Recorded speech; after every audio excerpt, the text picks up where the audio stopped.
कैसे हैं दोस्तों आप सब। एक बार फिर से हाजिर हूं आप सभी के लिए एक और नए रिएक्शन वीडियो के साथ। मैं हूं आपका दोस्त ऋषभ। तो दोस्तों आज का वीडियो जो है वो इंडी वर्ल्ड एंटरटेनमेंट नाम के चैनल जो है सम्राट भाई का उनका वीडियो है। और टाइटल है दोस्तों Indonesian media and people reaction on India's 76 republic day.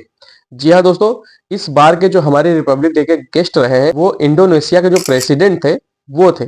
तो उन्होंने हमारे इस रिपब्लिक डे पर बहुत बड़ी बड़ी बातें कही हैं, भारत की बहुत तारीफ की है। और साथ ही साथ उन्होंने यहाँ तक कह दिया कि हमने भाई अपना डीएनए टेस्ट कराया और डीएनए का जो टेस्ट का जो रिपोर्ट आया उसमें हम सब भारतीय निकले। अब सोचिए इतनी बड़ी बात एक मुस्लिम देश के प्रेसिडेंट द्वारा कही गई तो कितनी बड़ी बात हो सकती है कि वो बोल रहे हैं कि हम सब भारतीय थे पहले और आज भी कहीं न कहीं से भारतीय ही हैं। भले ही हम किसी और धर्म को मानते हैं तो क्या हुआ, मतलब उनका साफ कहने का मतलब है कि पहले हम सब हिंदू थे, सनातनी थे। मैंने स्क्रीनशॉट लगा लिया, आप लोग देख सकते हैं। तो दोस्तों हमारे इस पूरे रिपब्लिक डे की कवरेज जो है इंडोनेशियन मीडिया द्वारा की गई है, तो इसी पर वीडियो है दोस्तों। तो आइए देखते हैं सम्राट भाई ने और क्या इस वीडियो में बातें बताई हैं और क्या अच्छी बातें सिखाई हैं। नमस्ते दोस्तों, मैं हूं सम्राट चौधरी और आप देख रहे हैं मेरे चैनल इंडी वर्ल्ड एंटरटेनमेंट को। तो first of all a very very happy Republic Day to all of you. और कल से ही, इनफैक्ट परसों से ही इंडोनेशियन मीडिया में ये खबर जो है छाया हुआ है बिल्कुल। लेकिन क्या सिर्फ इसी बार इंडोनेशियन मीडिया ने कवर किया है या फिर पहले भी इसी तरीके से जो है कवर करते थे?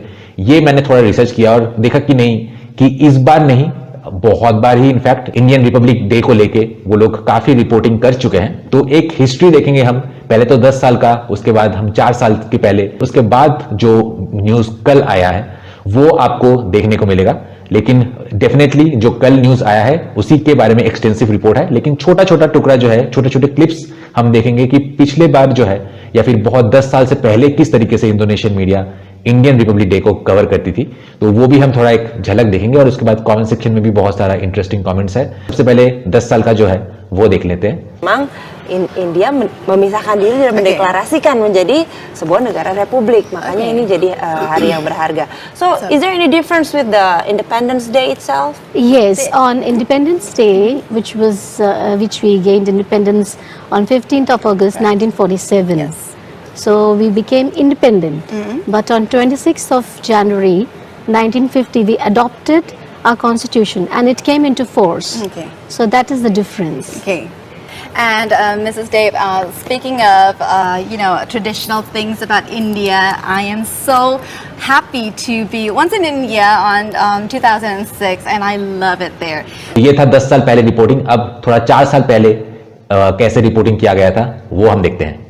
रिबुआन orang भारत के गणतंत्र दिवस के अवसर पर मिलिट्री परेड और विभिन्न कल्चरल इवेंट्स देखने के लिए हजारों लोग ठंडे मौसम में नई दिल्ली में एकत्रित हुए।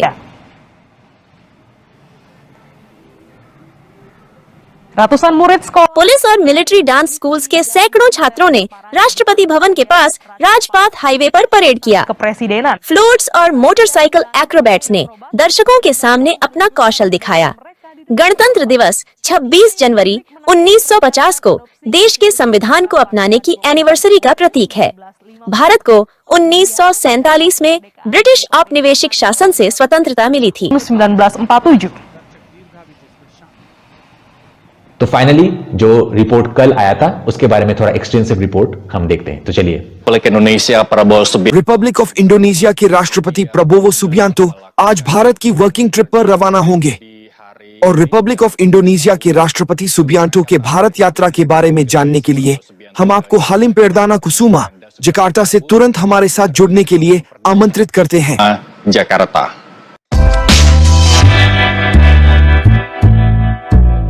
Selamat sore saudara-saudara। मेरे सारे देशवासियों को नमस्कार, चाहे आप दुनिया के किसी भी कोने से मुझे देख रहे हो। Rekan-rekan media yang saya hormati, pada hari ini sebentar lagi saya आज मैं भारत सरकार के निमंत्रण पर मेरे कई सारे मिनिस्टर्स के साथ नई दिल्ली में भारत के एक वर्किंग ट्रिप पे जा रहा हूँ। atas undangan dari pemerintah India dengan delegasi beberapa menteri yang sudah उनमें से मेरे वो मिनिस्टर्स भी शामिल हैं जो हमारे भारतीय काउंटर पार्ट से बैठक करने के लिए पहले ही इंडिया पहुंच गए हैं।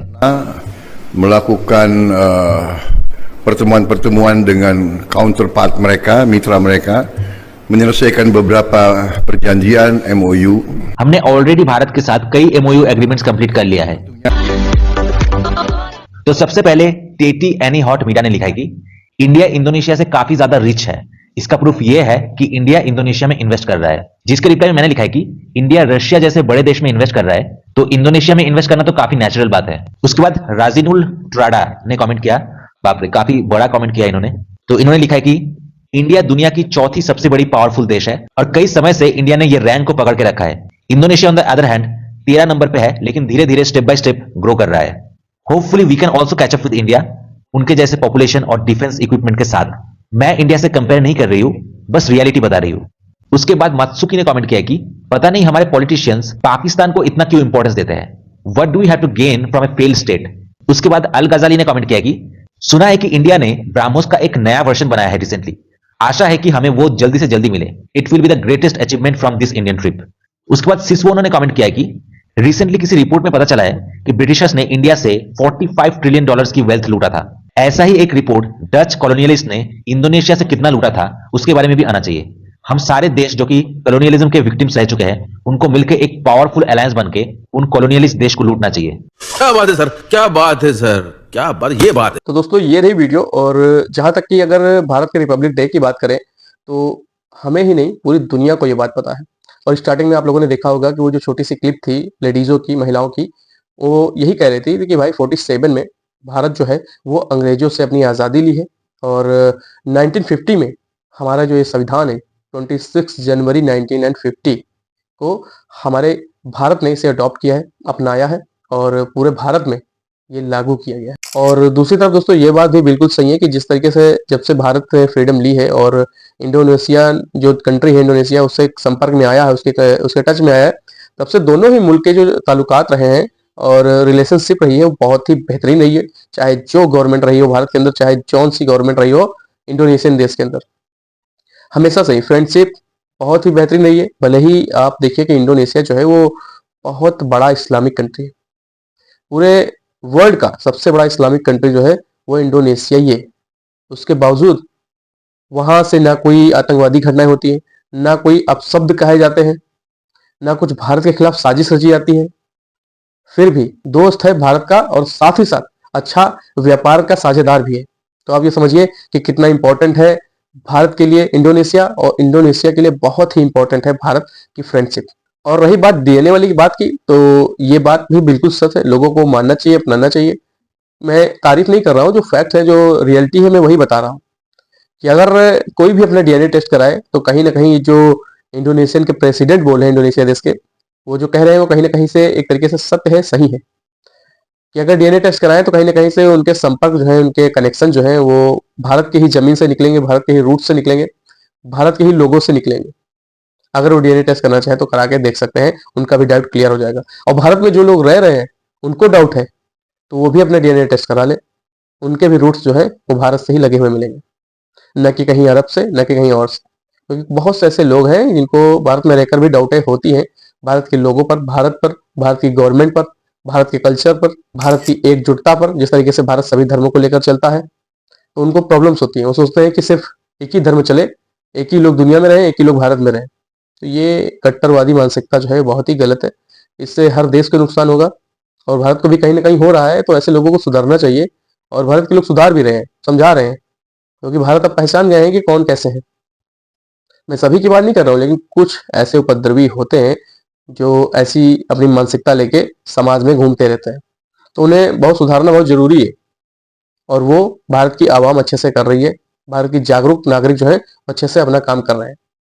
तो आई होप दोस्तों ये वीडियोस आपको बहुत ही पसंद आई होगी और आशा करता हूँ इसी तरीके से अपना प्यार मेरे चैनल पर बना रहे। अगर आपको वीडियो दोस्तों अच्छी लगी हो तो प्लीज जाते जाते एक लाइक कर दीजिए और हो सके तो आप चैनल में सब्सक्राइब कर सकते हैं। मैं आपको इसी तरीके से इंटरटेनमेंट और नॉलेजेबल वीडियोस लाता रहता हूँ अपने चैनल पर। और तब तक के लिए मिलता हूँ अगले रिएक्शन में। आप लोग अपना बहुत ख्याल रखिए। नमस्कार।